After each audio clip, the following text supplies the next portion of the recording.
Welcome to Nintendo Dads episode 566, if I can say it, recorded on February 12th, 2026. On this week's episode, we don't have much to talk about, so we get to catch up with you guys on some questions and a little bit of chit chat with us. And hi, Roger. I'm sorry I missed you last week, but Jesse, you know what to do.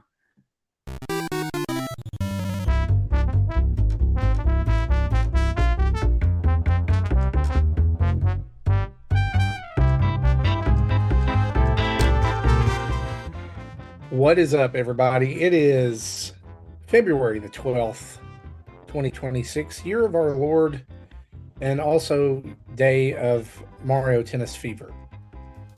Joining me on the show tonight, and by the way, I'm Marty. Joining me on the show tonight are Tim and Jesse. Justin is on a plane. He's on his way to Japan. Without us, he didn't even invite us. Leaving on a jet plane. We tried to, stow away, but it didn't work out very well. It did not. That's yeah. He kicked us out and told us to go back home. Guys, I don't like you that much. Go home. Yes. But yeah, he's probably somewhere over the Pacific Ocean right now playing Mario Tennis Fever, because that's what he said he was going to do. Or he's just sampling it and he's going to delete it later and not act like he's going to play it again. Right. But anyway, man, it's been a week. We don't have a whole lot to talk about, as Tim has already alluded to. All that info came last week, by the way, including having last Roger couple on the weeks. show. Yeah, it's been a busy past couple of weeks. But how are you guys doing? I'm doing good. It's I missed out on hanging out with you guys last week, but I'm looking forward to doing it today. So yeah, It's been one of those weeks at work, it's been a month pretty much already. And we're not even halfway through it. right. For sure. Yeah, it's this week's been pretty cool for me. I mean, it was pretty normal getting back in the grand scheme of things after the big ice storm here that affected the northern Mississippi and most of West Tennessee and Nashville, and I think that a lot of people, there's still some people who are just digging out. I spoke to a friend of mine last week who lives in Oxford, Mississippi, and they got hit really hard. And still had like 8,200 homes without power a week and a half later. So yeah, it was bad. But everything here is kind of melted off. The only thing that's left is those really disgusting black snow piles. That like where it melts and like the ice gets all congealed together, and it's just it's gross. You're like, yep, just that snow slush pile mixed with dirt. Yeah. That'll be there in April, probably. There's the really stubborn ones. Yeah. You'll just be left with a heap of dirt and mud. Yeah, that's right. And asphalt from where they've just practically torn the pavement off the ground, trying to scrape and blade and do all that. Well, guys, like I said, we've got some stuff to talk about today. Again, the release of Mario Tennis Fever, Pokemon 30th anniversary coming up, and some new reveals for Nintendo Switch, courtesy of the PlayStation presentation today. So why don't we get into the news, shall we?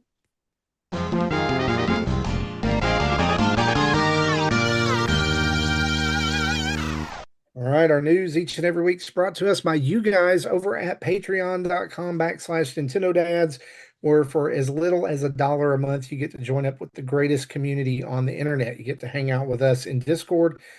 Yes, that does mean we absolutely gatekeep our community because, there's some shady people out there. We just want the good people. We just want all the good. We don't want the shady ones. If you're really on board with what we're doing, $1 a month gets you in the door to the Discord. And even if you do a yearly thing, that's $11, and we give you a month for free. We actually give you a month for free on all of our Patreon tiers. You become a friend of the show over there. $5 gets you in with all our sub channels. $10 pre and post show audio, and $30 gets you on the show as a Patreon producer. And so if you've not gone over there and done that yet, at least go check it out, because each and every week our weekly update is published on Thursday, usually around 11 a.m. Central Time, and that includes a glimpse of who's going to be on the show, what we're going to talk about, all of our YouTube videos for that week, and upcoming releases that we kind of siphon off the Game Informer website. And so all of that and more is included in that every week, and everybody gets that. It's absolutely free. You don't even have to be a Patreon subscriber to be able to read the weekly update. That's just something we do for you because we love you, and we hope that you'll pay the entrance fee and come join us in the Discord and help us create more stuff. So, is also if you're a Twitch fan, if you're a Twitch subscriber and you've got Amazon Prime, you've got a Twitch Prime subscription, you can throw that our way too. It has to be re-upped every month, but that gets you into the Discord as well. And everybody in the Discord gets an ad-free feed of the show. So that means all of our Patreon friends of the show, all of our Twitch Prime subscribers, everybody, you get an ad-free feed. And we do that because we're awesome and you are too. And we love you. And so whether you back us at $1, $5, $10, $30 a month, we love you guys and we're very thankful for you. And it enables us to do things like, let me just be transparent. It enables you to do us to do things like Nintendo gave us 2 codes for Mario Tennis Fever, and I wanted to get the game too, and Justin said get it, and we can reimburse you for part of that because of Patreon. And so thank you guys for doing that. It helps us to be able to play games. It helps us to be able to go to PAX and other things that we've done in the past, and upgrade equipment when it goes down and all kinds of stuff like that. So thank you for that. All right, let's talk news.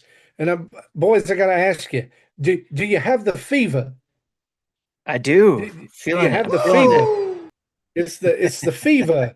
I got a fever, and the only cure is Mario Tennis Fever. I put my pants on like everyone else, except then I pick up a tennis racket. It's shaped like a fire flower. It shoots fire at the people on the other side of the court. Yes. Obviously, yeah, we've been playing Mario Tennis Fever. It released today. And we could do this and we could wait until what we've been playing. But Tim and I have actually had an opportunity to dive into the game.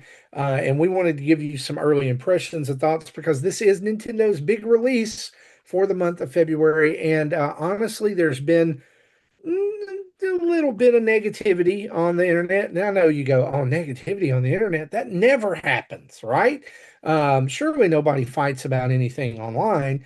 Well, they are. And so lots of things flying around out there about how it's not worth $70 and all this stuff. So Tim, let's just talk about it a little bit. You've dove in, you did a first look over on our YouTube channel.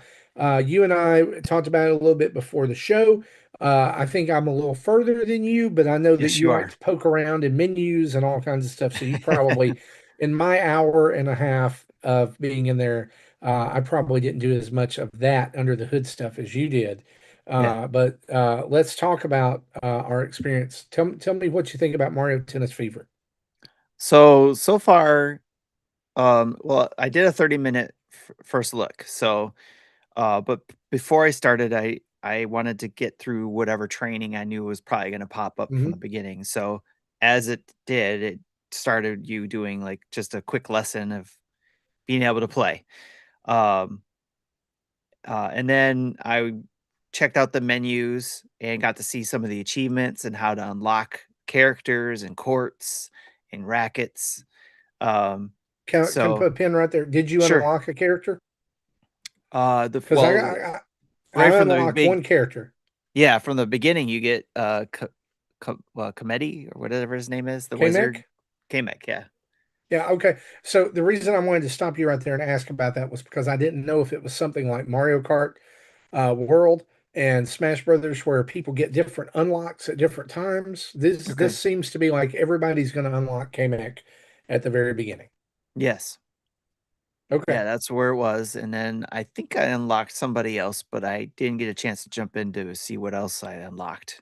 I did unlock some more courts too from playing the JV class, and that's what I did in the Me first too. uh first look was there's 7 stickers you unlock in JV class. I unlocked 3 of them during the first look.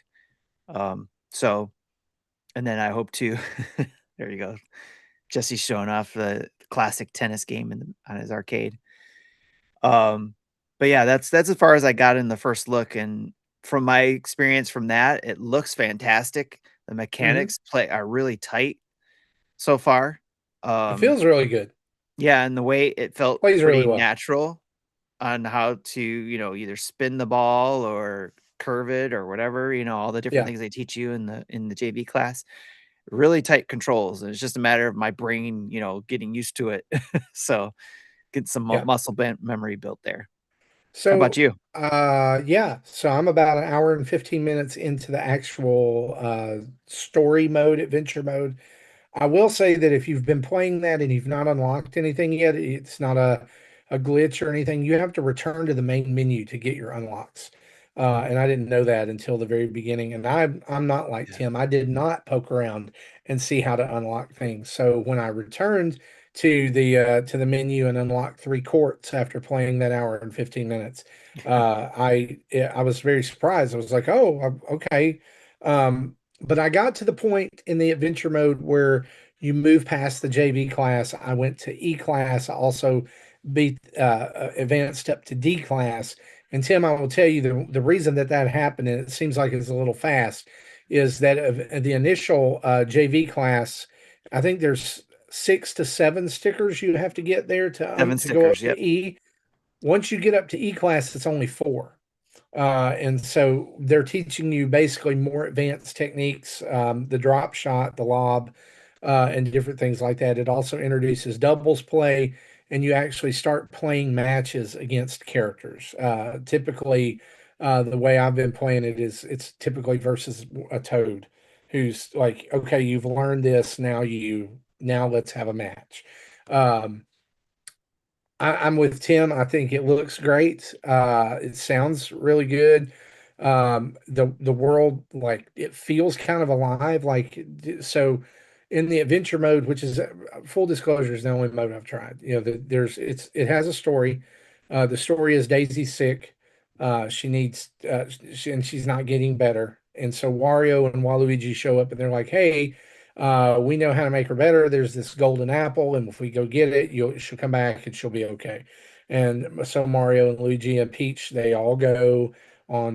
They suggest going on the airship, And Donkey right? Kong. Peach, yeah, and Donkey Kong, yeah, he So shows up they're too.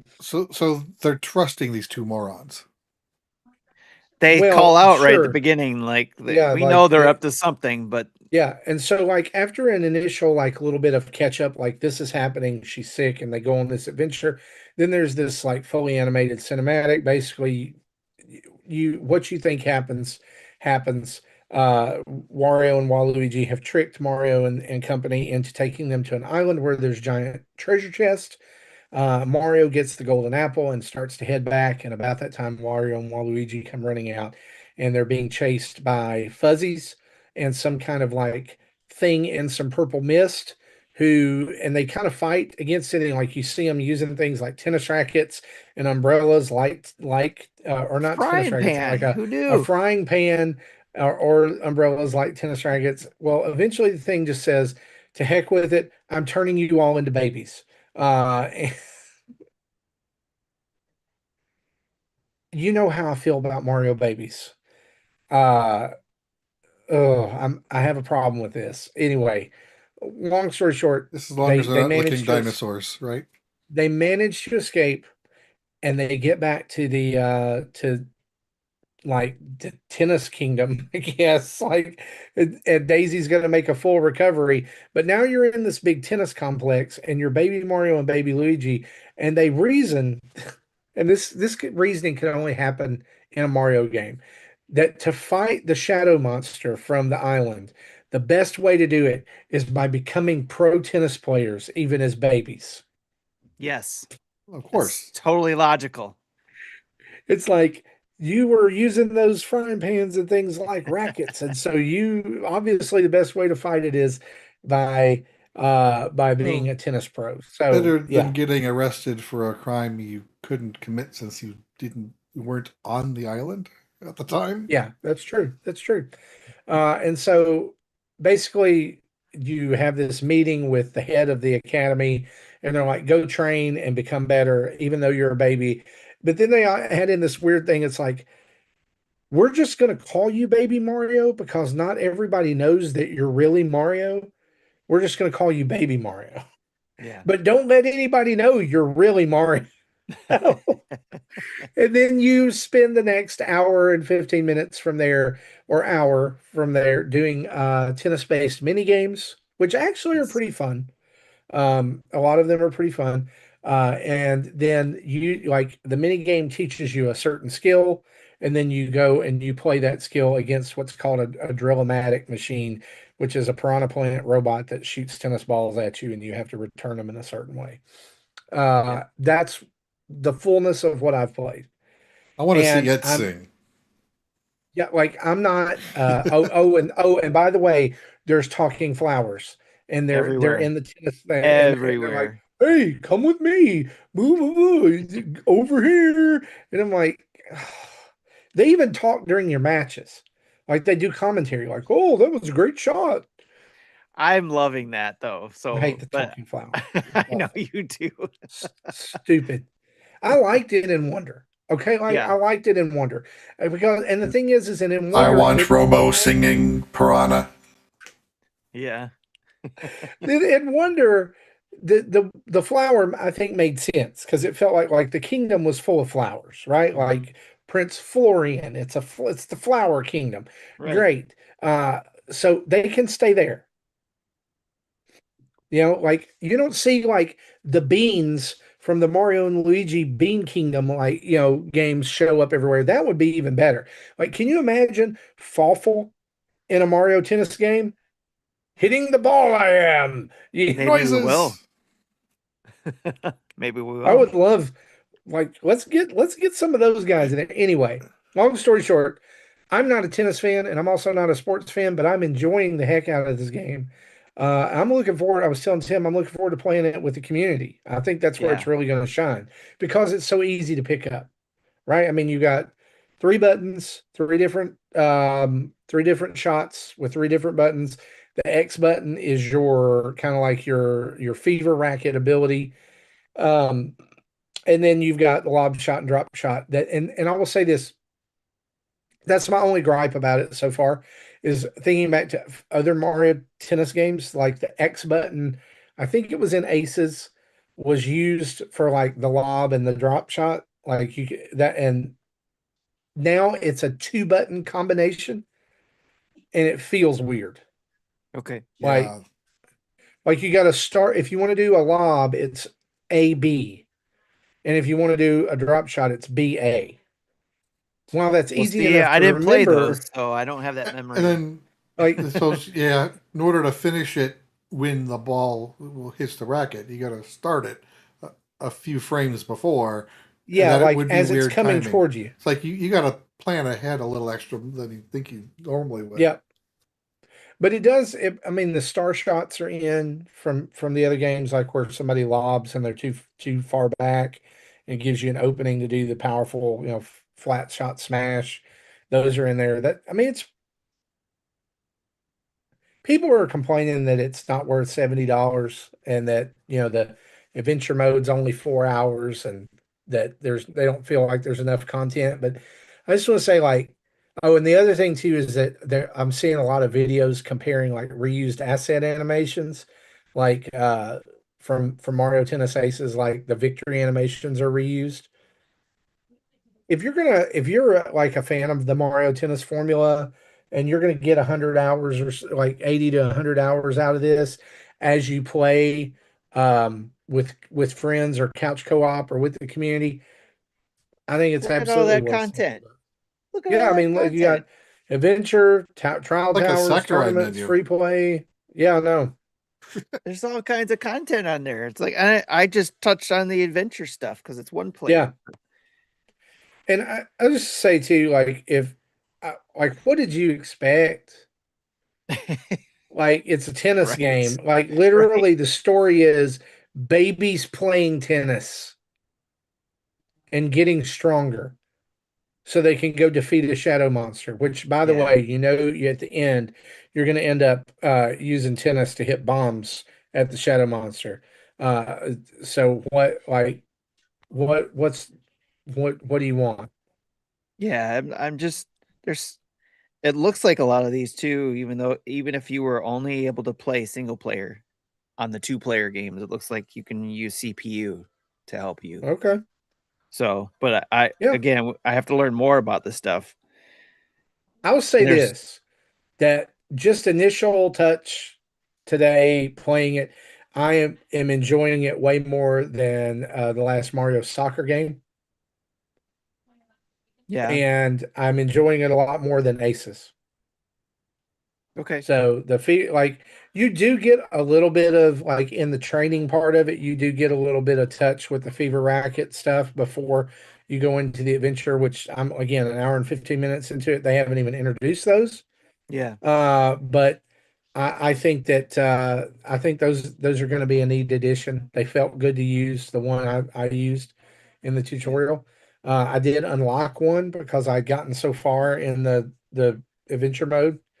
It was a Fireflower racket, and there was another one too. So Nice. um, yeah, I'm looking forward to it. Yeah. Um, I approach Mario sports games as party games anyway. So you know, Yeah, I'm looking forward to learning more about what these different things can do, especially like you were saying, looking forward to doing stuff with the community with this. Kind of yeah, like the way that we did with Mario Golf on the 3DS back in the day. It was like we had so much fun running that and having tournaments on there that hopefully we can do something similar. And who knows, maybe gotcha. John, Zablanc is coming up with something for uh, Mayhem that we don't even know about. Yeah, yeah, maybe so. So he's Is that concocting something. foreshadowing? I really don't know, but he's always concocting something. So Sure. Yeah, he'll come out of nowhere and be like, "Hey, we're Mayhem, monthly here it Mayhem." is. Tennis Yep. mayhem. Yeah. So it'll be Nice. cool. So we did get a comment from one of our community members, Mecha Dragon, that kind of relates to Mario Tennis and Mario Okay. Kart. So he asks, for a game like Mario Tennis and Mario Kart, which makes you unlock content like more characters, would you rather have all the characters and content unlocked at the start, or do you prefer for some unlockables to work for instead? Hmm. I like the unlockables. Yeah, I I like like for a Kind of reason gives to you a play. reason to play. there's a goals to get all this stuff. You start off with characters that the basic characters, and you're good. Yeah. But if you want more, you go unlock them. Gives you and also playing the one player one helps you learn how to play the game essentially and get good at it. No, that's true. So it's while you're learning and getting good at it, you're unlocking things. More courts to play I on, more do characters to I play. do think that I wish that it was more like Smash's unlocks where it's random. Okay. Yeah. It, like, especially when you, like, it's saying you got a roster of 38 characters. Well, then yeah, randomize it. I'm okay with that. I mean, Okay. that, and that way too, I mean, it helps me that to keep playing it. If I don't get the character I want and I know that they're in the game, like if I want Waluigi, okay, well, then I need to play for that. Okay. And it's gonna make me better because I'm gonna play more of the game. All right. That's a good way to put it too. And I think that question's interesting too because I saw that WWE 2K26 is going to have a match that you can do from the very beginning when you first boot up the game. Is a 20-man gauntlet match or a 20-woman gauntlet match, where if you win that with either CM Punk or AJ Lee, it's going to unlock all of the stuff in like the universe mode, like, which is like they're kind of like this, each year they focus on one one person or one group. This Right. past This past year it was like the Bloodline, and then this year it's CM Punk. And so it'll unlock all the unlockables from that mode. And I'm like, no, man, I want to play those matches. I Yeah. want to. I want to play through that mode. That's one of my favorite things to do each year when I pick that game up. Yeah. Um, and so, I mean, especially because I'm used to be a huge Punk fan for Okay. that first run of his in WWE, and so Yeah. that'd be cool to go back and play some of those. But I I like the idea of having like just to answer Mecca here. I would say why not? Why can't it be both? Why can we not have the option? Like you could go into the menu and turn that on Right. or turn it off. You know what I'm saying? Yeah, actually, I was thinking the same thing. It'd be kind of interesting to see, how you can play certain games in story mode because you don't want it to be too difficult. You want to just play for the story. Sure. Maybe there's something similar to that effect where, hey, I just want to have fun with my friends. I don't want to sit Yes. through single player and Yeah, unlock all these things. for a single player, I think it makes sense to force you to grind it. But for a multiplayer, it Yeah, seems unfair if you haven't had a chance to play single player yet that you're limited to the stock few. So right.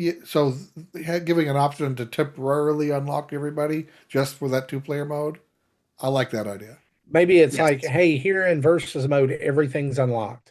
All the fever rackets, all the characters. But if you go back to single player or you play online, you've Yeah. got to unlock these characters. Right. Or at least like you can another option is again going to the options to say, okay, turn this on.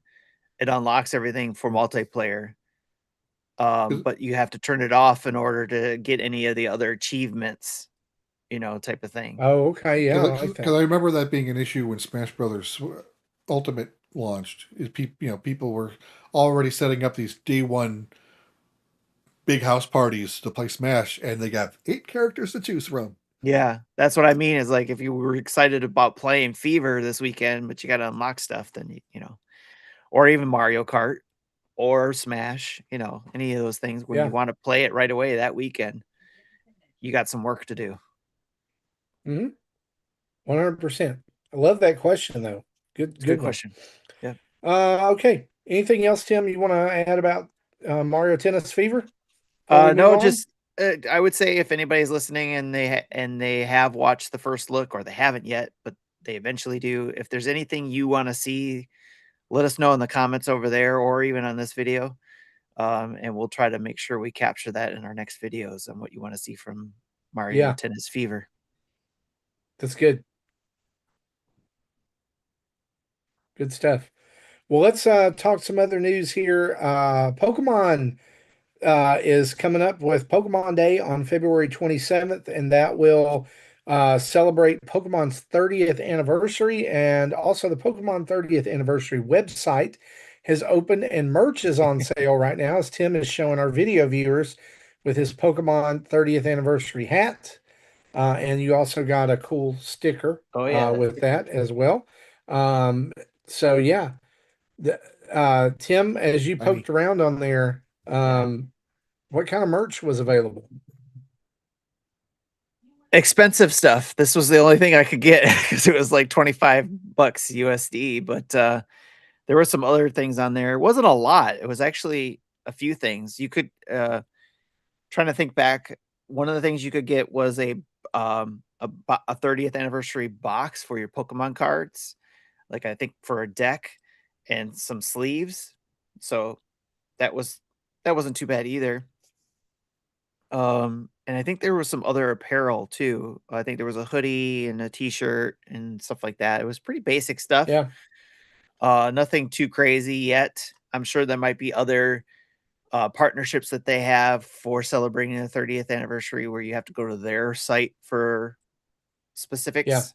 But for the 30th anniversary Pikachu, since the same one they've been using for the 20th anniversary and the 25th anniversary, they now updated it for the 30th anniversary, and it's your basic stuff.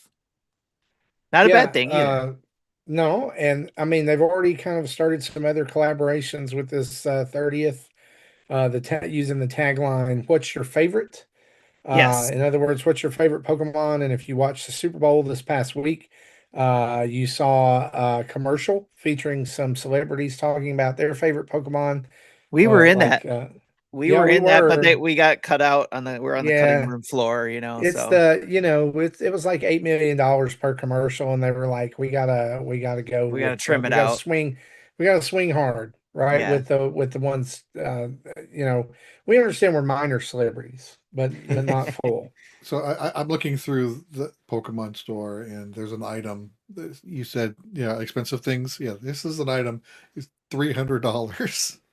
Oh, It's a Hatsune Miku as a Pokemon Bless you. trainer with with the Meloetta. Oh, it's the statue, right? Yeah, Yeah, that's right. Yeah. there's I'm looking to see how yeah. tall it is.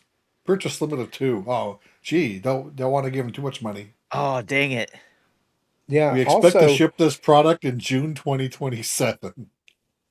holy cow. So buy it now. It's your 30th anniversary that you won't get for a whole nother year. Yep. What the heck? Come on, guys. I mean, there are some things in It here, doesn't say how I tall it is. guess that are are cheaper. I mean, like even the Pokemon, like this, a 30th anniversary black shirt, which has a black and white logo of Pikachu with 3 and O, where his cheeks would be, is $25. So, Mhm. I mean, expect typical, in some ways typical internet pricing, in some ways concert pricing. Uh, Yeah, for Yes. I've ordered event shirts from Pokemon store before for Pokemon Go, and I'm not impressed with the quality of their shirts for the prices that they're selling them for. Yeah, So like kind of buyer the beware there. Pokemon, Tim, the thing that you were talking about earlier, the Pokemon deck box, it's $13. Yeah. That's not too bad. Pins for $10. There's cups, and I mean, you can even get stemless Pokemon wine glasses for $20. Oh yeah, I forgot about those. For when you are having a fancy Pokemon I think it's battle. $24 for free shipping. It's got to be over 24, I think it was. And this Okay, just made the cutoff because it was 24.99. gotcha. So the hat was free shipping, which I was surprised, but it was cool that There's I got the hat. also, I think the cheapest item that I see is the card sleeves. The 30th anniversary card sleeves are Yes. $8 for a pack of those. That's So, I reasonable. mean, you can get in there pretty reasonable. Tim's hat that he's wearing was 25. So, Okay. I mean, that's, it's reasonable for a fitted hat, I think. So those are out there. You can go check those out. Also, rumors are bubbling that a couple of Pokemon titles are coming back to the eShop, with several leakers now talking about this of individual releases of Pokemon Fire Red and Leaf Green, with home integration that will not be tied to the NSO app. They will be their own standalone kind of game in the eShop. What do you guys think about that? It's close to my prediction, but A lot of not people are enough. thinking it's going to be Switch 2 only. I'm like, there's no way they put the Switch 2 only. They want Oh, Yeah. people. absolutely They not. want Yeah, people. They want the 155 million Switches out there to have access to it too. for Hmm. sure. Yeah, my Yeah. prediction was for red, blue, and yellow to do that. It would be If it individual Right. games was, on the eShop, if it but was the Game Boy and Game Boy Color game, I probably wouldn't have bought it because I've bought them so many times. But I don't think I've ever played the GBA remake. So Right. if this does happen, I probably will pick up Fire Red. here we go. Is that a real one That is or the real. a This is a real one. it's a real deal? I Real love it. That's fire. cool, man. Leaf green. Sorry. Yeah. Yeah. Yeah, I'm sure my son has played them. I think he's played everything, but I don't know if I've ever played the Gen 3 remake. Yeah. Also, I think of note here is there were a couple of games, uh, I guess, announced for Nintendo Switch 2 today during the PlayStation State of Play presentation. The first of which has me very excited. A brand new Castlevania 2E game, Belmont's Curse, that will launch sometime this year. It is being worked on by Konami, but also Motion Twin and Evil Empire. Konami's kind of just publishing this, and it ties into the last 2D entry, or on the NES, which is Castlevania 3 Dracula's Curse. Trevor Belmont is actually mentioned and shown in this trailer, but it does look like what we would call a traditional Metroidvania uh, type game, akin to Symphony of the Night. And there is, you play a female lead. I don't know how Trevor figures into that, but this looks, the art style looked incredible, and the music was amazing that was shown off during the trailer, if that's in-game music. But no other release date other than it's set for 2025. But I'm obviously excited.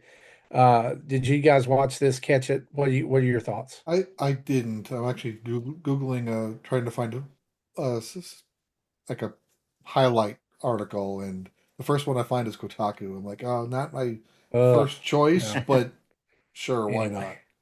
I actually got to Right. watch it because it was, people were excited about it in our Discord, and they posted the video there, and I got to watch it there. And I was like, "Yep, I'm definitely gonna be playing that because I love me some Metroidvania games, and this looks like it's gonna be a good Castlevania Metroidvania game." Yeah. Also announced is the Metal Gear Solid Master Collection, or the second volume. Volume 2 is coming to Nintendo Switch and Switch 2 on the August 27th of this year. It will include Metal Gear Solid 4 Guns of the Patriots, the HD collection version of Metal Gear Solid Peace Walker with support for online play, and the Game Boy spin-off Metal Gear Ghost Babel, which came out in 2000. It will also include a Metal Gear Solid 4 database, screenplay book, and master book, and a Peace Walker screenplay book and master book, as well as a digital soundtrack for Volume 2.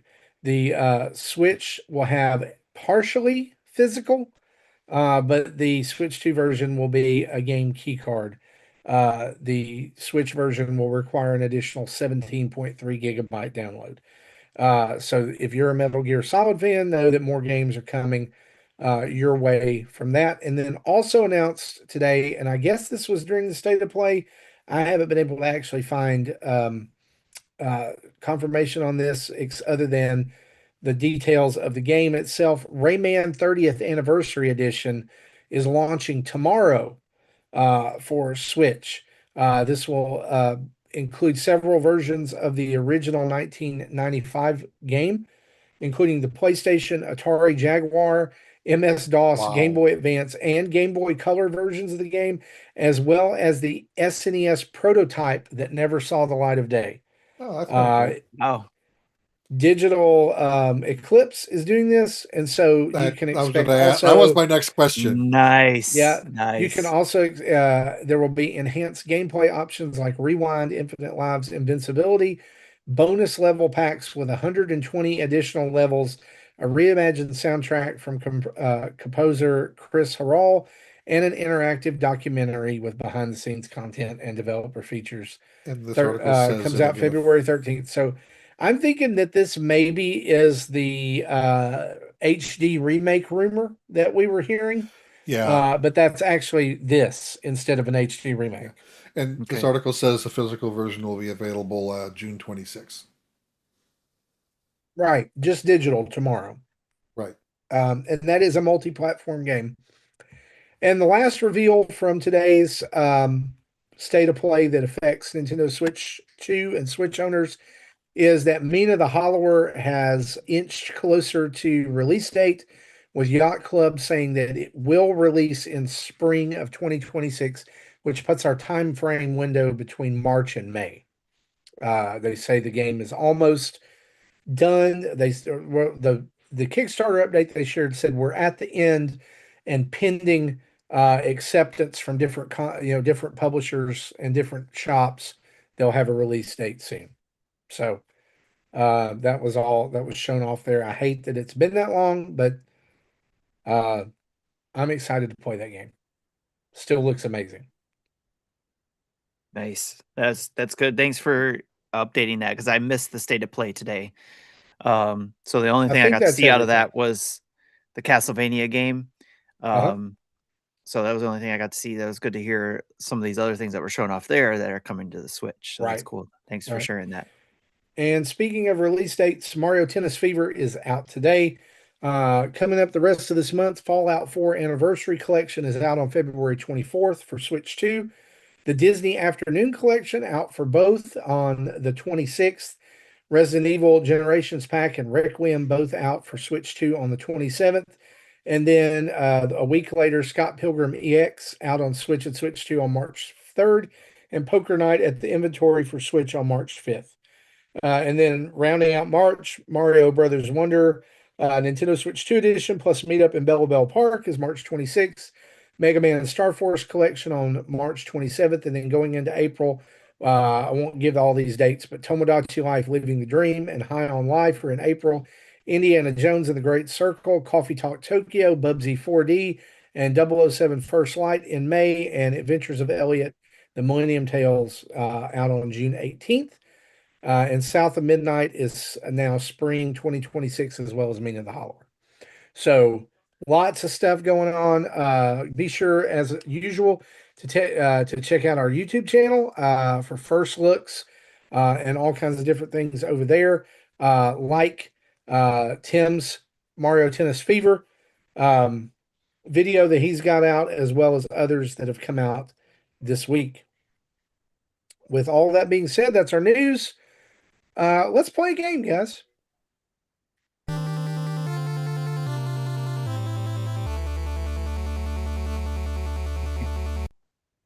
All right. So, as we talked about over the last 3 weeks with Jesse finishing out his arcade theme song games, that we ask you, the community, to come up with games and send them in to be a part of this segment. And so the reason we did that is we already have a game waiting in the wings with 2, potentially 3 weeks of play from good friend of the show, Mikey Burgett, who also runs the Screen Nerds podcast. And if you're a fan of movies and TV, you should definitely go check out his podcast. But the game that he has sent us is NES third-party soundtracks. Okay. All right. So a blind ranking game? We're going to blind rank NES third-party soundtracks. Okay. And so what we mean by that is non-Nintendo published games. Right. Just so everybody's clear. Okay. Are you guys ready? I don't have any. I'm not going to play any soundtracks or anything like that. We're just going to do it off the jump, mainly because I don't know how to play these soundtracks and not show you a screen. Does that make sense? Yes. Yeah. Well, actually, hang on. I might be able to do something here. But did he provide Well, audios or just he did the not game provide names? audios. I was going to Okay. say maybe I could, but here is so we'll just go in. We'll just do it this way. All right. Okay. I will list the game. You'll give the blind ranking. I wish Well, Justin if was I can here for find this, this, but- if I can find an audio track fast enough, I can bring it up. all right. The first one is, we're just going to start out hot. All right. We're just going to come in hot. Mega Man 2. Oh. Okay. Mega Are Man you 2. playing 2, or do you know all the games already? I know all the games already because Okay. he sent me the list. So, Okay. all right. I think so, Mega Man 2 should be number 2.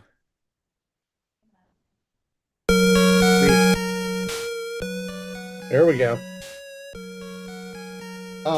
Yeah, I think it's going to be up there. I'm good with 2. Final answer? I think so. Yeah. Okay. All right. Next. Well, let's give it another 15 seconds to finish this track because this is a good you track. gotta go. The bad thing is that I can't hear this song now without hearing the Brittle Floss lyrics.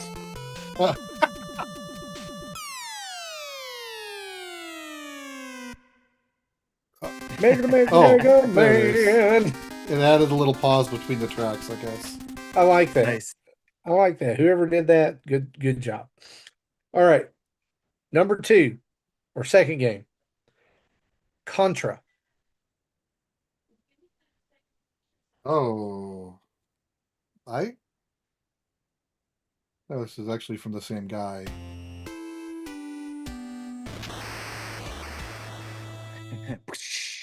Let's jump to area 1. That way. Oh yeah, area 1.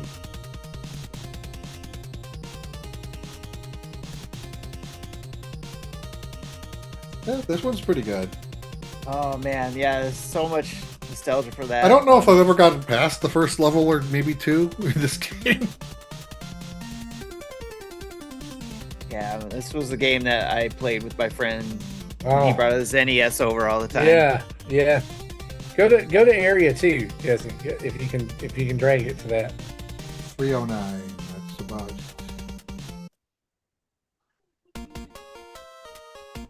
Oh yeah. Oh yeah. This is when it went vertical, right? Oh my god. All right, I need a number. Or over your back, over your shoulder. Over your back. Yeah, that's right. This one I wanna say 1. I don't know if without it's better knowing than what Mega else Man. is on the list. I know it's tough. I'm kind of leaning on 3. I don't think this is better than Mega Man, but probably not going to get much. I'll Better let you than have it? 3 on that one. Yeah. Unless they're all slappers. I don't know. Yeah, right. All right. Yeah, 3 It's is number final 1 answer? for me because of nostalgia. But that's why I was like number 1 nostalgia. Okay. Okay. All right. So Mega Man in at number 2, Contra at 3. Here's the next one. DuckTales. Oh, These are all bangers. see, this one I think I probably want to lean on 1. Yeah. You got to go Moon theme here.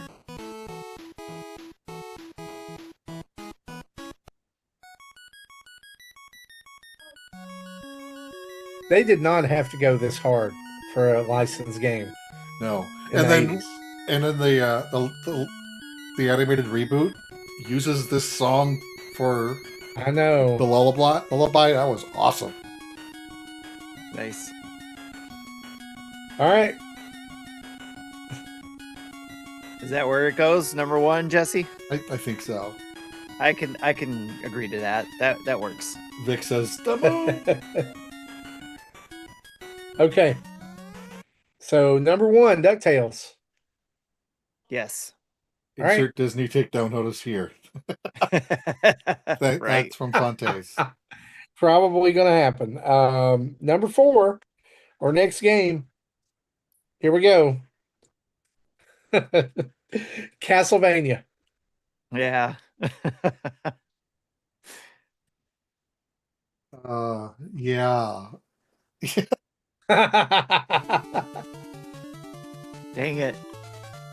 Well, these are in alphabetical order, not track order. But... All right, what's the name of that main track? Vampire Killer.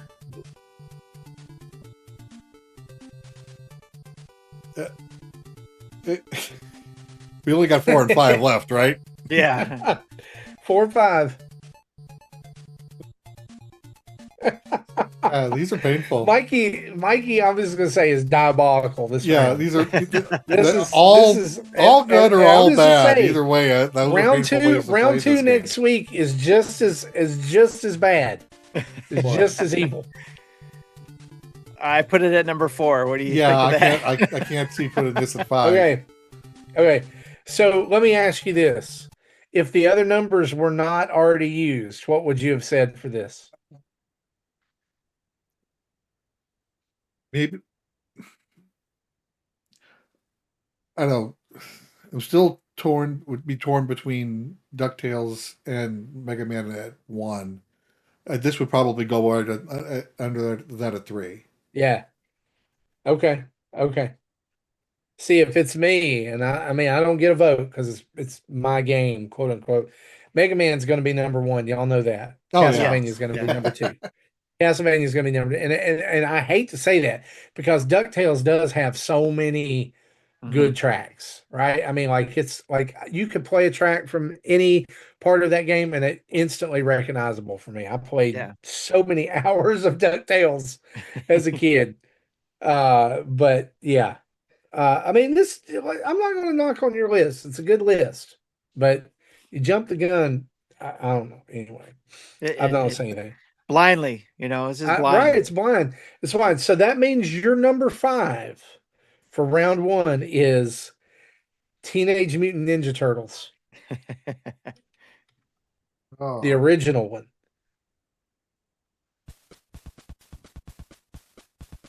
Oops. let me turn that up a little bit.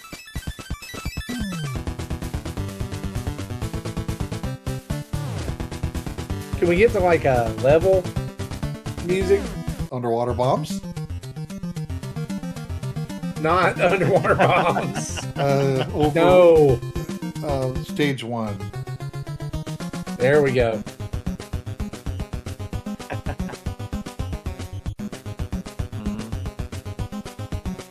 Yeah, that makes me want to kill some nondescript wasps and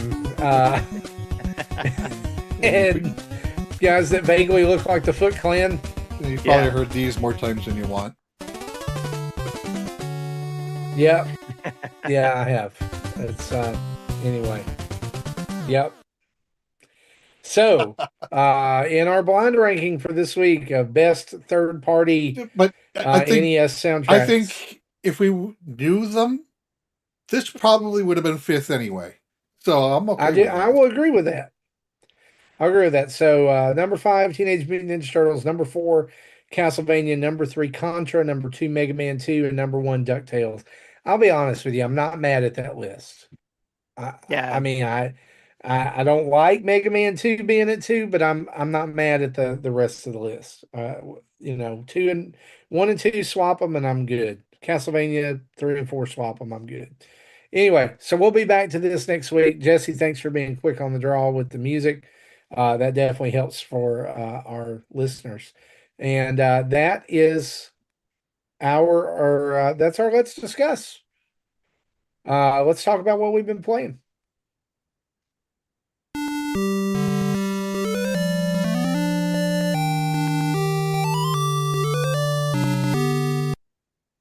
Tim, you've got a literal boatload of games Well, that's because that I you've been missed last playing. week too. So I understand. I understand. So, but I'm going to go to you because there's one game on here I'm very, very interested to hear about your impressions of. Okay. So, let it rip, Tater Chip. All right. So to catch y'all up, I finished Mortal Kombat Legacy Collection, the documentary side. I finished all those 100% at all those I still watched need all to the do that. videos. areas. I watched all the videos, looked at all the content, and I loved it, every moment of it. And I'm hoping they come out with some DLC. So looking forward to that. I love this Legacy Collection. It is what I've Yes. been waiting for forever. And the fact that they went big on it and did all Yes. of the versions of the games, I'm not going to play them, but the fact that they're there and I can play them if I want Yeah. to, just even for a minute, man. That's what I did too. It's like after learning about it in the documentary or looking at the documents, I went and Yeah. played it because you can do that. It was like either for nostalgia purposes, going back and playing stuff I played when I was younger, or I didn't get a chance to play and I was curious about it. Like the Game Boy version, which everybody says was not the first one, but the second one or whatever was pretty good to people who Mhm. could only get the Game Boy version.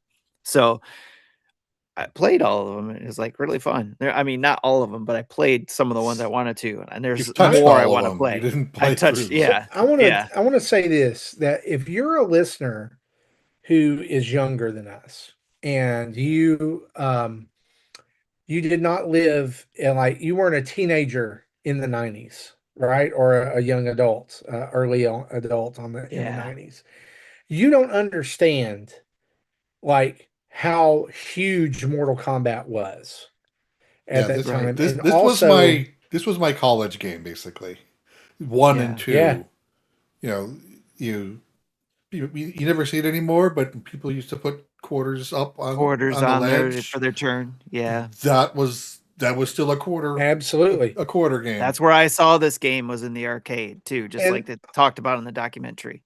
the other thing I want to say about it too is that you don't like people don't realize like how defining it was for a person to say I either had Mortal Kombat on the Super Nintendo or the Sega Genesis. Yeah. You know what I mean? Yep. Like you could argue Mario Sonic all you want, and it was a battle of mascots. I mean, that's ultimately what that it was Yep. the biggest drive there. But I remember actively campaigning for my parents to buy me the Mortal Kombat version on Genesis because it had blood. It had a blood code. You could put Yes. the blood code in at the very beginning. And Yep. the Super Nintendo altered the fatalities and made the blood sweat. And I was like, I don't want that lame version. However, I would always lament not getting that version because the graphics and the sound were closer Yeah, to the arcade experience yeah, than the Genesis. Like going back and playing the Genesis one on this collection, I'm like, oh my gosh, yeah. this is awful. I remember having the Super Nintendo version just because Mhm. I didn't have a Mega Drive or Genesis. And so I rented it. I obviously knew about the sweat thing and the blood thing because I was an Yeah. arcade player, but it ported Yeah. fairly well, and I played it on the NES Super Advantage or whatever they called it. So it's different, kind of more of an arcade stick. The button Yes. layout was weird versus Okay. because the arcade has the 5 button versus Yes. this, But but it worked.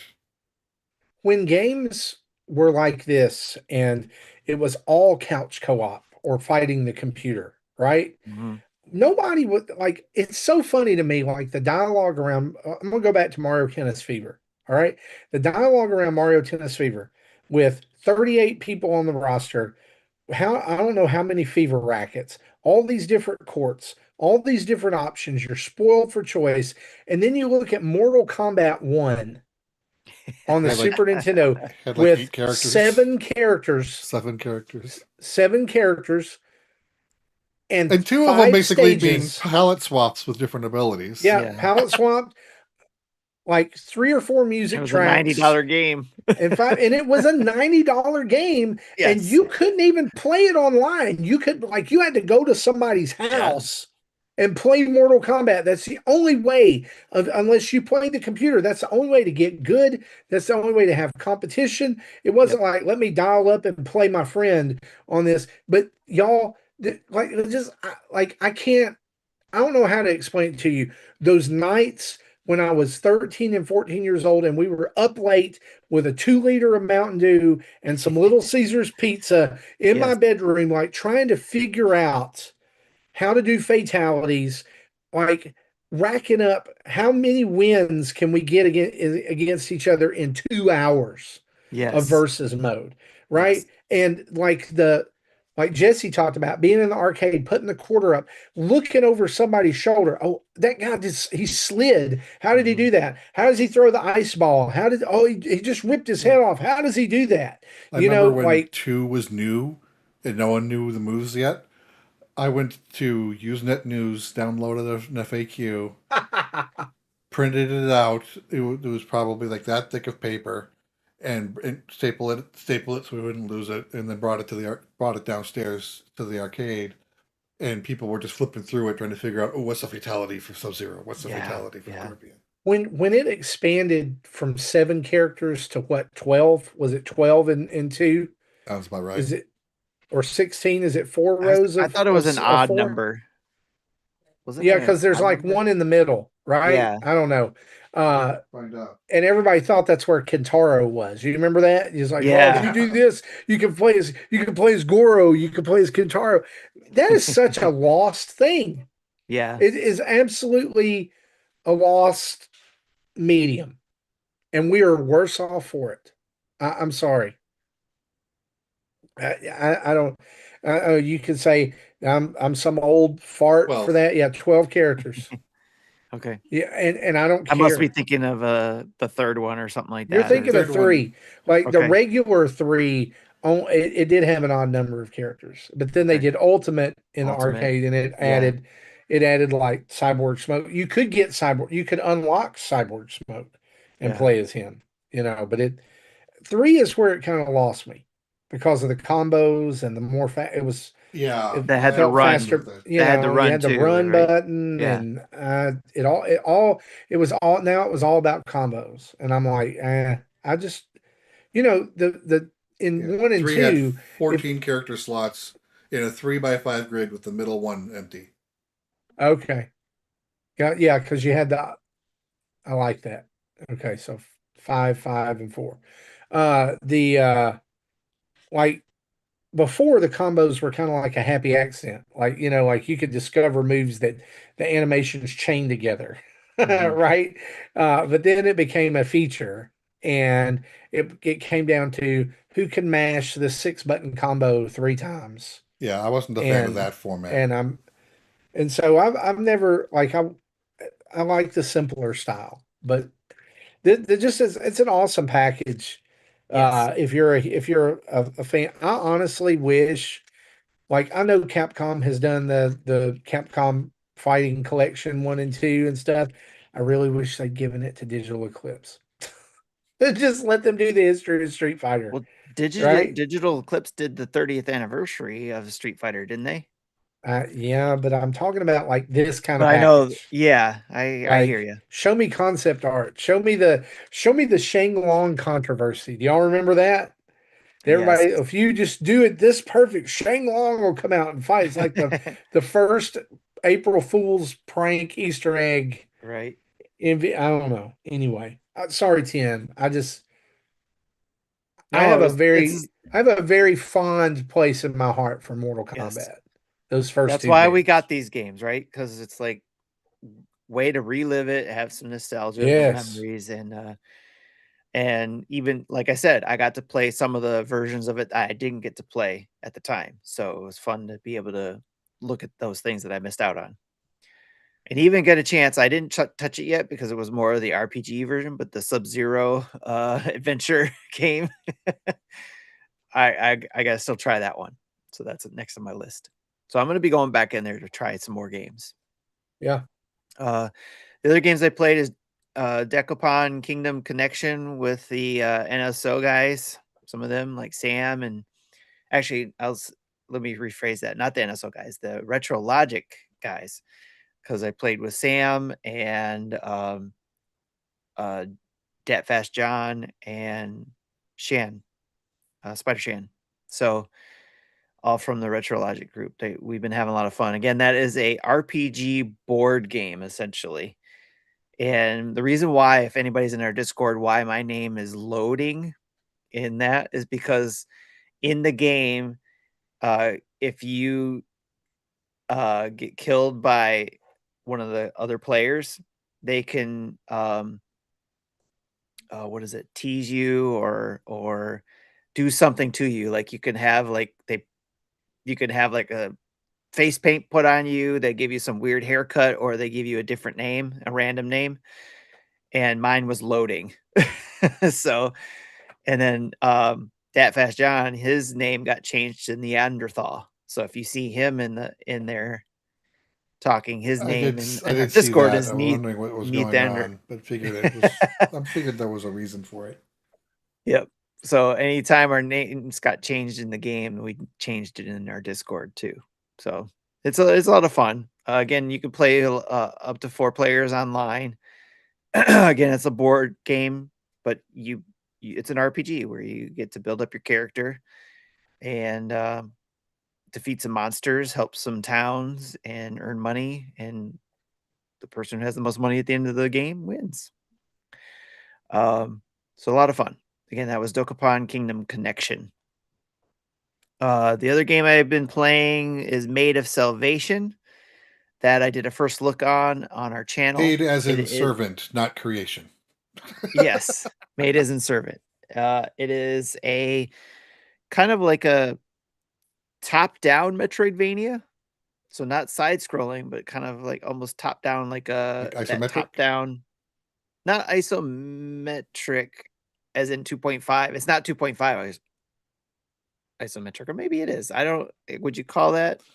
Not It's this, well, like slightly on an paper, angle. like Mario RPG, where things are like at a 45-degree angle from Yeah, your. there's no 45-degree angle. It's still Okay, straight not that. across.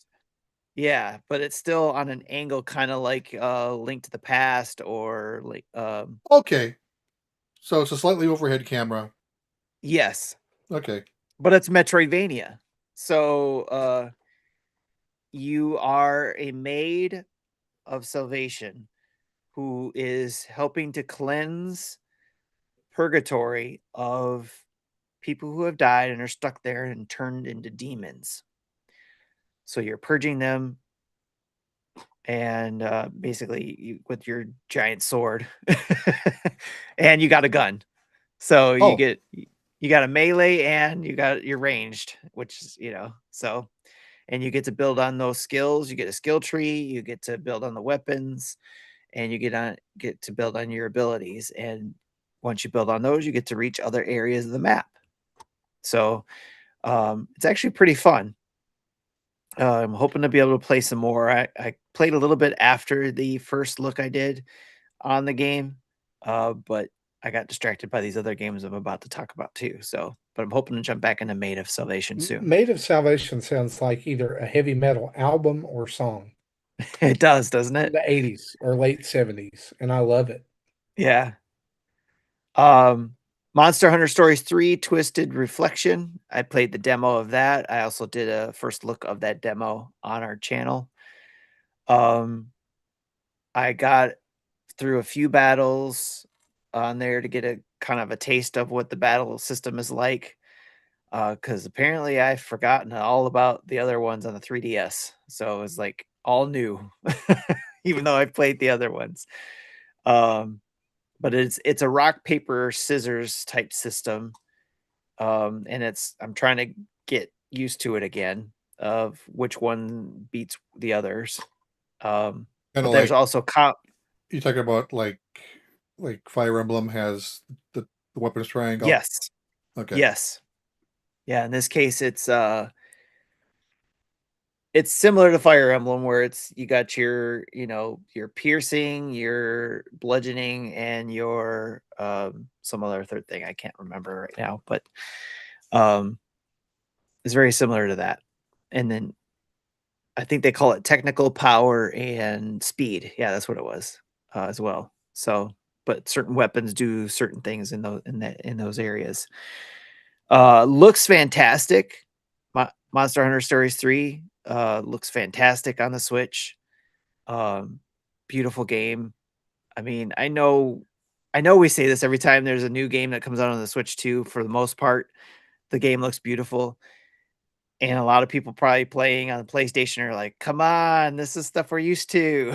But having it on handheld and it looks so beautiful and handheld, and then being able to go to your 4K TV and just swap it in and out and do those kind of things is pretty mind blowing, So, but again, Monster Hunter Stories 3, the story is intriguing too. I'm looking forward to playing some more of it because there's some sort of twist there, as in it says in the title, Twisted Reflection, um, where the queen has left the kingdom. The king is unhappy about that. Not 100% sure why, but you kind of get a gist of why she left, because of the beginning of the story. There were two dragons born from their eggs that you found, and you can only keep one, because if you keep two, that would bring bad luck essentially to the kingdom. So then you skip forward to because the sharing is future. caring. Yeah, and you get to the future, you have one dragon, the other dragon, we don't know yet what happened, and of course the queen is not there either, and there's bad blood there going on. Not sure what's going on, but it sounds like it would be a good story. So, but that again, it was a demo. So if anybody's interested in checking it out, there's a demo. And also, if you just want a little more information, go check out the first look on that. More Animal Crossing New Horizons, Nintendo Switch 2 edition. Been trying to do the turnip stuff, the turnip game. Trying to make some money there. I spent a lot because of trying to get all the new stuff. So I'm trying to make more money. And then also redecorating my island. I know, Marty, you were playing back from scratch. So I Oh don't know if yeah, you jump back yeah, into that or not, but yeah. So I just got 3 more friends to move to my island. So now we're up to nice. 5 plus me. Tom Nook's still living in a tent in the middle of town. And I've built my first bridge. I just got a ladder, so I can go pretty much anywhere now. Nice. Spent some time this evening de-weeding my island Nice. because I don't like those weeds. Yeah, Um, I'll eventually dig up all the flowers too because I don't like the flowers either. right. So Are they anyway, usable for yeah, crafting materials or just sales yeah, fodder yeah. for I mean, Amar, bugs? yeah. I'll pick them up and then I'd forgotten how much complexity there was to the start of the game. I guess like as you're building things up, and like it's like go find the plots for the houses, and then you've got to build 3 things for the interior and 3 things for the exterior, and drop them in the right place. And Yes. so I've enjoyed following directions. You're I mean, enjoying your it's not, tasks. yeah, enjoying the task. So it's been good. Um, I'm still, like I pop in there every day and just enjoy it.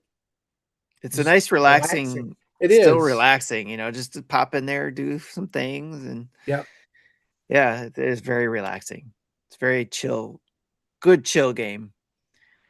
Let's see. Another game I've been playing is Escape from Ever After. I know you guys will be talking about that, so I'll leave that to you guys. Because I don't think I got as far as you guys did. I got as far as getting hired, and then that's where I left it. So, um, Mario Tennis Fever, we talked about that earlier, so got that done. And then the last game I played on my PlayStation 5, which I'm hoping eventually will come to the Switch too, is Carmageddon Rogue Shift. It is a racing game that has like rogue light abilities, where you got to get through a race on a run, try to get as far as you Hmm. can. And of course, you get to carry over some things. You earn some money and be able to buy some things that will carry over or unlock. You can buy things that will unlock in the stores in your next run. Yep. And then there's permanent upgrades as well. It At is first, on Switch too. Carmageddon Rogue Shift, Yep. it is. Okay. Yep. For I forty guess dollars. I'm gonna be double dipping then because yeah, I've been playing on the PlayStation. For some reason I didn't even think to look. I should have gone and It looked. came out February 6th. Last week. Nice. When you mentioned that, I was like, all right, I think that I've seen that game on the eShop. Okay. Nice. Well, I'm gonna be double dipping then because I'm gonna go because I want to play it on the Switch. Um, but yeah, I am having so much fun with Carmageddon Rogue Shift. Because at first you start off, it starts off tough because you're trying to get used to controls.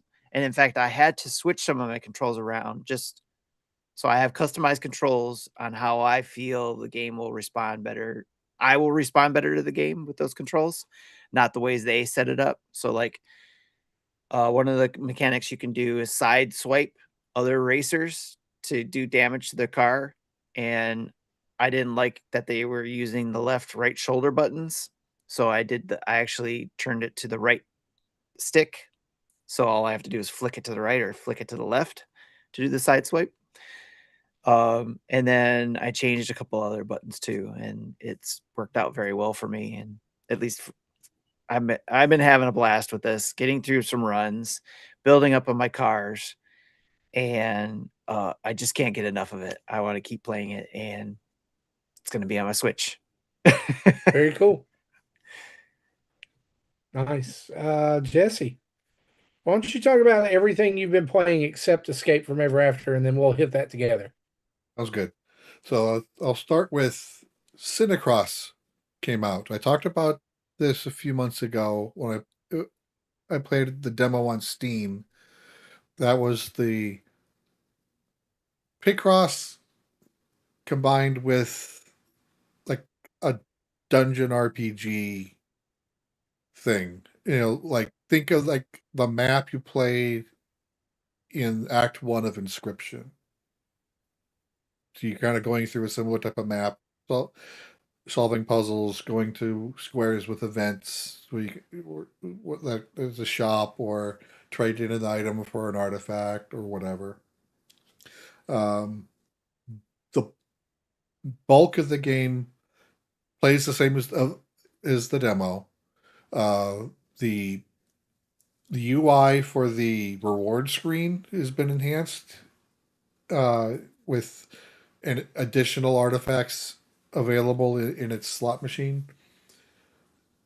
It took me a while to figure out how to continue the first time I saw it because I didn't see where the button was. But what's really gotten an overhaul are the boss fights. The boss fights before was here's Picross, but there's some sort of effect in play, like you can't lay a cross symbol down, or it'll give you a like a sequence of smaller puzzles, and every time you mark a square, you're taking hit points off a bar, and you keep on going until you run out of time and lose.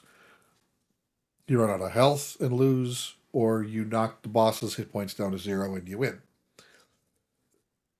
They really ramped it up with this one. I've played 2 runs. The first time I failed the level 1 boss. The bosses they give you are randomized amongst their pool, so I didn't get the same boss the second game I played. But the first time I played, in Picross, the number clues tells you which ones are solid squares, not X's. But the boss one effect was the clues are your X's, which ultimately, I think, gave me an impossible puzzle without guessing. And so because I'm guessing, I'm taking damage because I'm hitting wrong things. And I only got maybe a quarter of the puzzle solved before I ran out of time and died.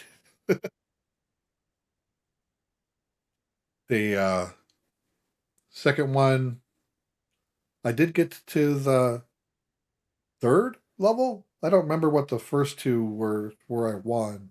Oh, one of them was I have to beat 2 puzzles before the boss will start taking damage. So I ultimately had to do like 4 or 5 puzzles instead of 2 or 3. Not a big deal. I had the time limit to do it. But the one that got me was every 15 seconds, the screen will invert. The whole thing flipped upside down, UI and all. And I ultimately ran out of time because that really limits your thinking time. Because you don't want it flipping in the middle of you selecting squares because you're going to click something you don't want to click inadvertently. Yeah. And then the funny part is when it gave me the you lose screen, it still flipped in the middle of that. So when it showed me the stats screen for the run, it was upside down. I'm like, oh, I can't read any of this. So yeah, definitely they've ramped up the difficulty. So this will be one I'll play from time to time. I don't think it's on Switch. I don't think it will be on Switch. Yeah, I can't find it. I was just looking for it. It can be on Switch. It's not a difficult. It's not. There's nothing in there that would say this can't be on Switch. So it might be in the future, but yeah, it just launched on Steam. I think yesterday. Okay. I think it was on sale for the first week for like $10 instead of 12, and I had $13 credit on Steam because I bought a game and returned it after playing it for 20 minutes and not liking it. That was years ago, and that credit's just been sitting in my account for all this time. So I finally used most of it. So, Dispatch. I did play the first 2 chapters. The story's great. It's funny. I am playing this on PlayStation, just because, as I mentioned before, I am not a fan of black bar censorship. Uh, Okay. uh, I've found alternate ways to watch anime to avoid black bars. So playing this in the PlayStation was kind of a no-brainer for me then. Okay. So, but yeah, I am I'm liking the gameplay, and we're like chapter one, when you or episode one, you're basically recruited into the agency where you to become a dispatcher, and when the tutorial level is basically literally like a training level. They put VR glasses on your character and say, don't fall off because you're sitting on the top of a billboard. Uh, and then teaches you how to play the game in a simulation. And then the first time you really do it is in episode 2 with your team, which I won't get into details of the team, is because it's but I would say that's a pretty spoilery plot point. Okay. So, but you've got a team, and boy, is it a team! Yeah, there's 8 episodes total. I think I do plan on playing through the rest. I've just spent most of my time playing Dragon Quest VII Reimagined. It came out last week. I got my copy delivered on Saturday because of I bought the collector's edition, so I did an unboxing video. That's up on the website. Little ship in the bottle is great. I don't know if I want to take it out of the box or not. I haven't decided that yet. The box kind Okay. of does muddy it a little bit. I'm sure it looks better without it, but also the box is still a decent box.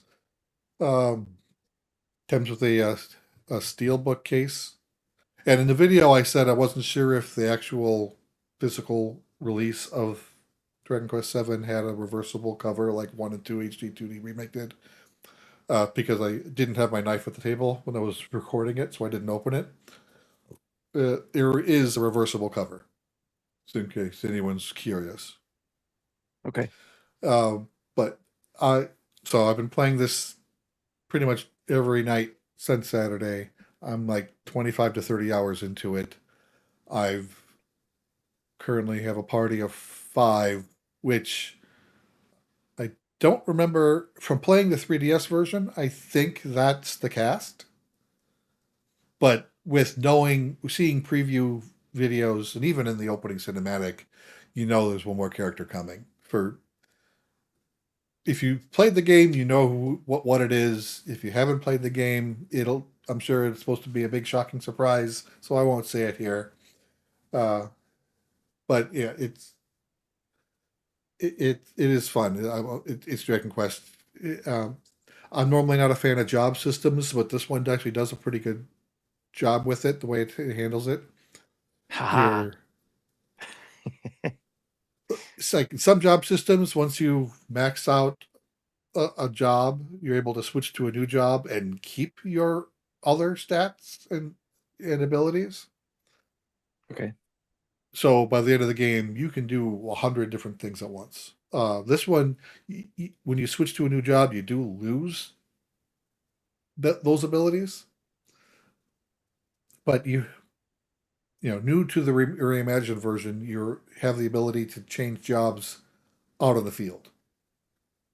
You don't have to go to All Trades Abbey to do it. And then once you've had your first job for maybe another 5 or 10 hours, you get the ability to get a second job. They call it the moonlighting system.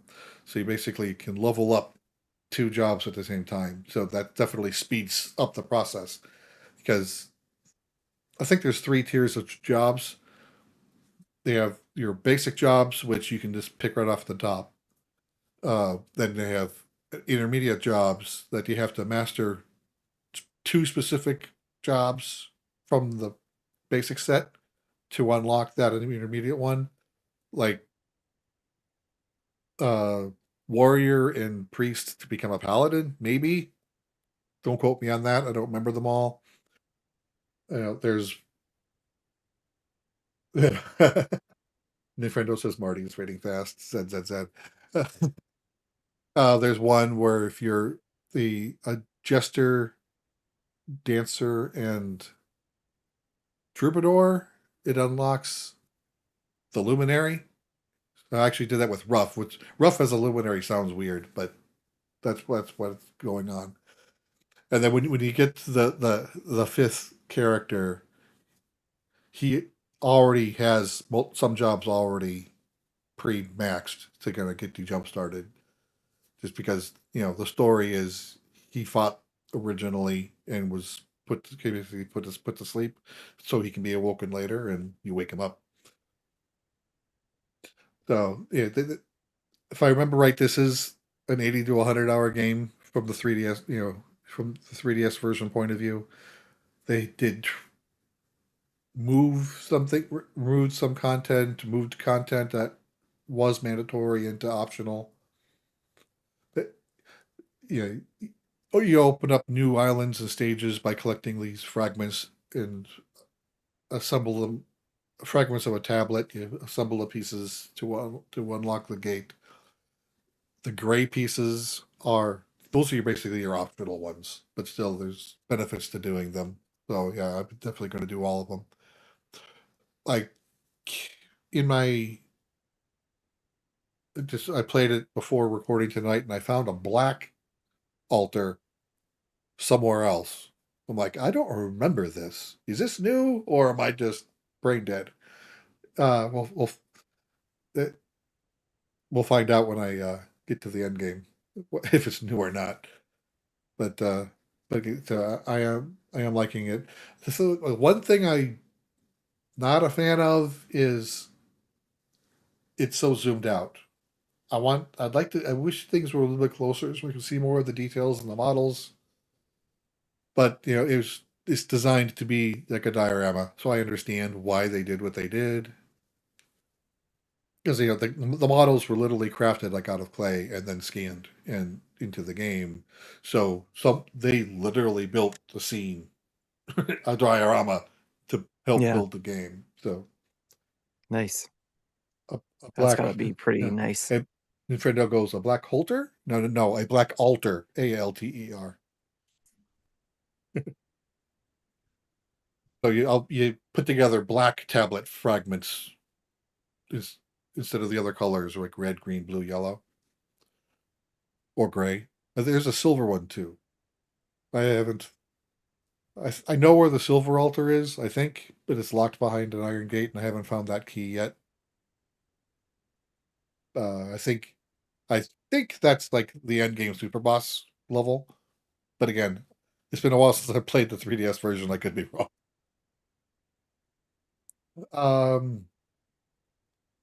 Yeah, other than Escape from Ever After, that's what I've been playing.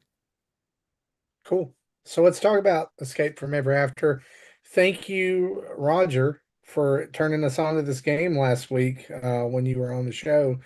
If you haven't heard, it is an homage to the original Paper Mario, and I think Thousand Year Door in a lot of ways as well. Just a wonderfully put together package. It is just I have not been able to quit playing it this week since I downloaded it. You play as Flint's Buckler, who is a knight from a story about a dragon, and he goes to conquer the dragon and finds the castle taken over by the Ever After Incorporated Corporation, who is shutting down storybooks and hiring all their characters to work for them. And you decide after freeing yourself from the dungeon, after causing a little bit of trouble, that you team up with the villain in your story, Tinder, the dragon, who has been shrunk down to minuscule size, and had like a power limiter put on her neck. That was a comment I made I did a live stream of the first 90 minutes of that, and when he showed up, I'm like, I expected someone a little bit more fierce looking than that. And then they make jokes in game about it. So okay, that makes Yeah. sense. And you basically decide from that moment, the story is you basically decide you're going to take the corporation down from the inside out. You're going to take a job with them, and you're going to start messing things up, and that leads you to going into books and sabotaging their different operations. There, like the first book is all about the three little pigs and the big bad wolf, except the big bad wolf is the good guy who joins your party, and the three little pigs are the horrible corporate people who are trying to destroy the big bad wolf's village, and you end up fighting. Um, this is my favorite part of the whole thing is you end up fighting all three little pigs in the brick house, which is a mecca that you have to take out the individual parts of. And that closes out chapter one. Chapter two, you go into a book that is prohibited Oh, to so find. the three pigs is chapter one. That's chapter one. Okay, because I've only Yeah. played up to that first 90 minutes, so I thought that was chapter one. Apparently, that's No, no. prologue. Chapter one is the Three Little Pigs book. Okay, so The second chapter. when I got as far as okay, I got the job, and they say go to the balcony to get your first assignment. I haven't done that yet. I went and Gotcha. explored the rest of the office, getting all their side quests, Yeah, yeah, and that's where I yeah. stopped. I did that a lot too. So the second chapter, you go into a prohibited book to find Sherlock Holmes, and the book ends up being like a Cthulhu book. Oh, fun! Yeah, it's very interesting. And I love the way that the game is in like in the not in battle, but like in puzzle solving, has you using the individual characters' abilities in tandem with each other. At a point where I'm at right now, I've actually gotten another character that I won't spoil. Um, it's just been a really cool experience. I did not expect this game at all, and I think that's why I'm so excited about it. It's not, y'all. It's not expensive on the eShop. I think it's Like 20 or 25 bucks. 25, and I mean I've already played it for like 7 or 8 hours, and I'm not even halfway through. So Yeah, so yeah. I had it's there. forgotten about this game originally because I kickstarted it. That's what. So I ended up requesting an EU. They didn't have NA codes, which is why it took so long for me to get the code. So I had to submit a request for to get an EU code instead, and they were able to get me one. Apparently, the Kickstarter campaign was 2022 with an estimated release of March 2024. Okay. So we're 2 years late from that. Yeah, yeah. So and this is and it had out a different there. name at the time. So which is What was the why original name? I don't remember off the top of my head. I can look it up. It wasn't Chicken Wiggle Workshop, was it? No. It actually had Flint Buckler as part of the title. Oh, okay. I think I heard about it back then, but I don't know. I tend to like every time something like one game compares itself as like if you love Paper Mario, then you're gonna love. I kind of tune out. I don't know. I would Flint much rather that Buckler be. wakes the Sleepy Castle. Oh, okay. And Sleepy Castle is the name of the developer. Ah, it is. It is. So I highly recommend this game. I think Jesse and Tim would say the same. I'm looking forward to spending some more time with it this weekend. And that's what I've been playing. I've played a little bit of Dispatch 2. Finished the first part of episode 2. I haven't finished the second part yet. I mainly play it handheld because language and other things. So That's fair. um, yeah, I Yeah, was see, gonna I don't finish have to part worry two about of that anymore. I was gonna finish part two of episode 2, and then I downloaded Ever After, and that's all I've been playing all week. So yeah. All right, guys, let's turn on the community spotlight. All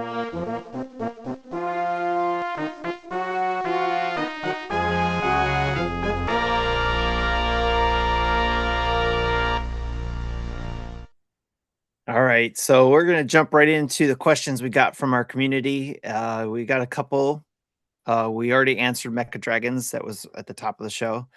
We got another one from JD Phoenix from Australia.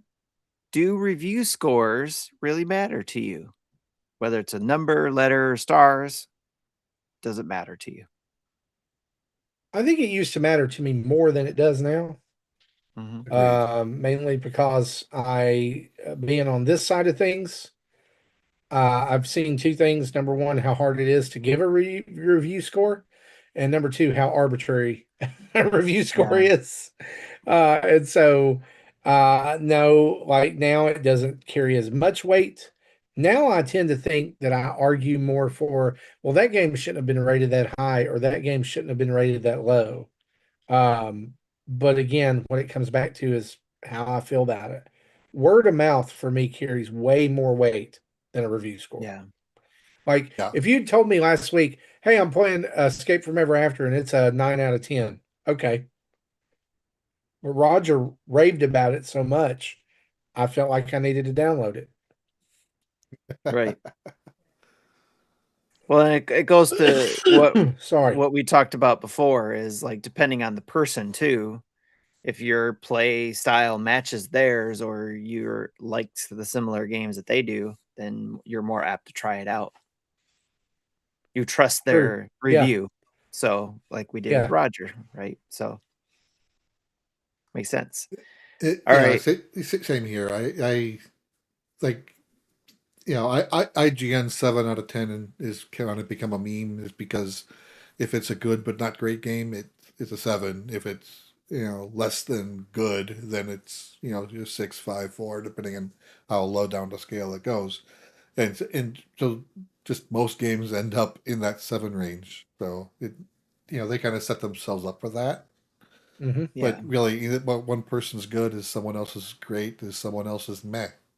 It ultimately doesn't Yes. matter. Sure.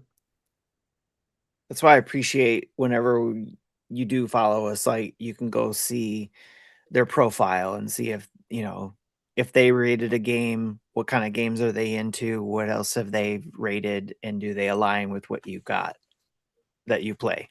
So all right, next question is from Koopa Kid 80. Favorite Valentine's Day candy or chocolate?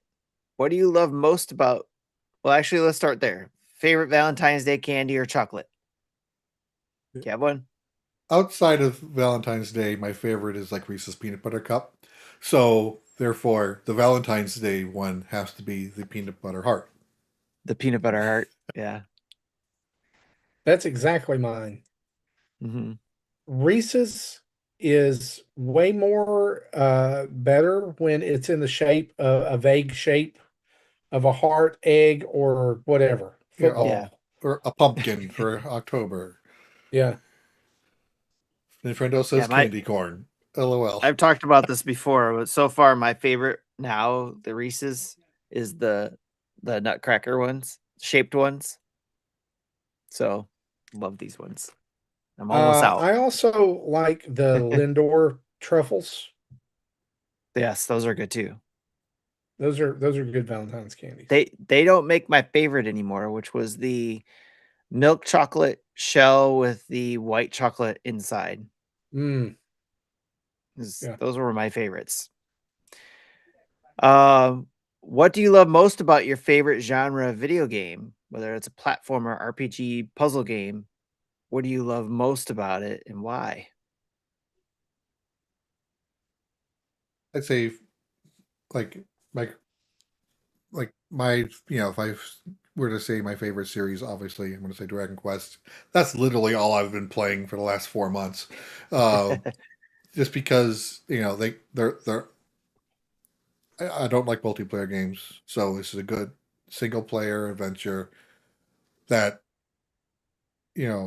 can, depending on the game, can be done in 10 hours, or I'll give you 100 hours depending on the game and how you want to play it. uh like like I say 10 hours, like the Super Nintendo version of one is like a 10 or 12 hour game, but the one HD2D remake is alone is probably like a 30-hour game, and then 2 is even bigger than that, and then 3 is even bigger than that. So Hmm. yeah, so it's just Yeah, for me, it's. yeah. So I'm sorry, Jesse. Go ahead. that's right. So for so $70 purchase, some games will only last 7 hours and you're done, but these RPGs will take 80 to 100 hours. So I don't have to buy as many games. Nice. Marty? I think for me, platformers, simply for the variety. I mean, you could have a Mario platformer, or you can have a Mega Man that adds in the shooting element, or there's even puzzle solving platformers. And I just think it's the test of skill, the dexterity involved. Mario was my first home video game, so I think that's lends a little bit to it as well. Like, Yeah. just to figuring out how to run through fast and conquer the challenges. Settings can change. Mario is never in the same kingdom. There's always more to discover. I don't know. That's a good one. That's Good pretty one. much it. I like how it's like for Jesse, it's RPGs. For you, it's platformers. So it's good stuff. Yeah. So Go ahead. no, go ahead. Continue what you were gonna Okay, say. so I was also with the specifically Dragon Quest is the stories are normally pretty good, often very funny. Sometimes can be a little tear. I'm not crying, you're crying type of thing. I actually posted that in the Discord the other day Yeah. when I got Ruff added to the party. Hmm. Um, you know, like again, like Dragon Quest 1 is basically a single story and that's it. But 7, there is an overarching thing going on, but every little island is its own little mini story. Like you wrap it up, to go to a new city, there's a problem, you wrap it up, and then normally it will lead you to the next place, and then lead you to the next place. So it's just a series of smaller stories, all wrapped up in a bigger story. So Nice. For me, I have a hard time answering this question because I have my favorite genres, but I also have to be in a mood for some of them, like oh I yeah, or it's not like all the games in that genre either. Like with the Metroidvania, yes, I tend to like Metroidvanias, but I'll try a lot of them, but I don't stick to them a lot because it's kind of samey in a lot of cases. It's so I like more what's different, what's unique about these in some of these genres I like. So because I like my Metroidvanias, but I like something unique in it. I like my arcade racing games, but I want something unique in it. Um, I like deck building games, but I want something unique in it. So I have a few favorite genres, and probably yeah, Metroidvania is like probably at the top, and Inscription the would be a good racing. example of that. It's a deck Yes. building game that does something else. Yes. Exactly. And that's the way my gaming's been going since I noticed as I gotten older and playing more and more games. It's like, okay, I want something unique out of this, not just another Metroidvania because that's popular because of, Hollow Knight has made a big deal out of it, or Silksong now, or because I love Metroid or Castlevania doesn't mean I'm going to love all the Metroids or all the Castlevanias or any versions of that people come up with. So just depends on my mood or if that one sparks interest, like the Carmageddon game. It's a racing game, arcade racing game, but now it has a rogue light or aspect to it, and it makes it unique. And I'm having a lot of fun with it. So right now, I guess racing's my favorite genre. So yeah, great question. Uh, the other the last question from Koopa Kid 80 is, do you love the current course trajectory the Switch 2 is on? Or is it time to break up and see other consoles? Switch 2 is the only one for me, baby. Yeah, I was gonna say the trajectory of the other systems are downhill from my point of view. Yeah. Especially Yeah. Xbox. Yeah, the only reason why I went They're back to the PlayStation is because I wanted to play Carmageddon and didn't know it was on the Switch 2. And now that it's on the Switch 2, I just bought it again so I can play it on my Switch 2. So yeah, Switch 2 is my Switch 2 is my number one, and maybe PlayStation Yeah, and is my side PlayStation chick. is really relying on third parties Yeah. because they're the first party lineup. Other if your name isn't Spider-Man, has been mediocre. Or you're not Marvel. Yeah. Well, even there's been some questionable Marvel games too. Right. But I mean, Mhm. Sony developed ones. That's what, with the Right. Spider-Man they came, and now they got Wolverine getting ready to come out. So Yeah, the jury's still out on that one. I'm not going to assume that's a good game just because it's made by the same developer. That's a different type of game. They may not have the chops for it. We'll find out. Well, yeah, we will for sure. Well, that's it for the questions. Yep. And that means that's it for our show.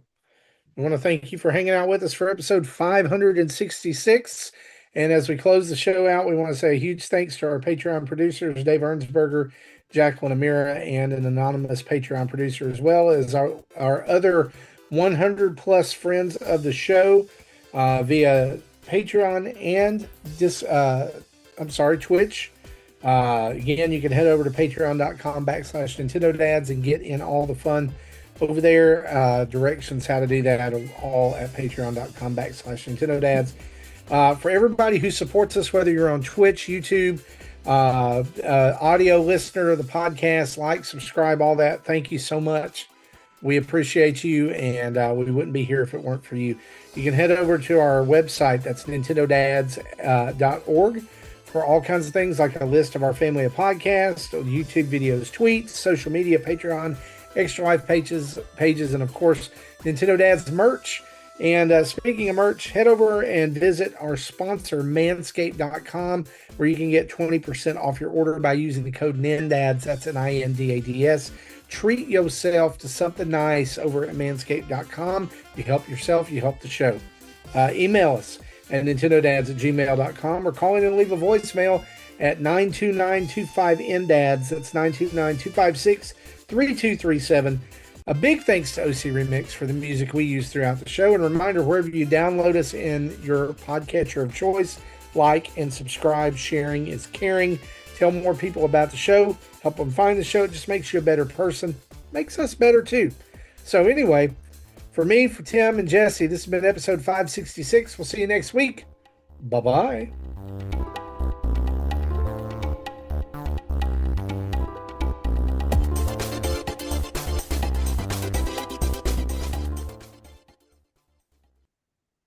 Thank you for listening to Nintendo Dads. Federal regulations require me to warn you that this next test chamber is looking